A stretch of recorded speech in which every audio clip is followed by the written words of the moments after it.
At a UN climate conference in Germany today, the Trump administration talked up fossil fuels, including coal. That puts the U.S. at odds with 194 other nations. But some American entrepreneurs and politicians want to make sure the administration does not have the final word. Mark Phillips reports. Despite the kids' demonstration, saving the world has been harder since the Trump administration announced its pullout from the Paris climate deal. There is an enthusiastic American delegation at this UN conference, but Washington didn't send it. State and city governments and businessmen like Michael Bloomberg did.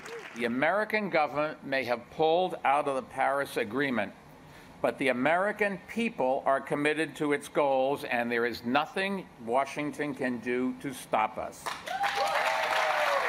Washington has other ideas. Its main pitch here is to promote coal, which much of the world sees as exactly the wrong way to reduce greenhouse gases that cause global warming. The leaders of this alternative delegation, like California Governor Jerry Brown, say, ignore Washington, listen to us. America, we're here, we're in, and we're not going away. Thank you very much. And the 14 states who've come here say the U.S. can still reduce carbon output by a quarter over the next 8 years as promised, partly because clean energy projects are also happening in some unlikely places. If I went into Yuma, Colorado and said, we can help save the planet, they'd turn me around and send me right back.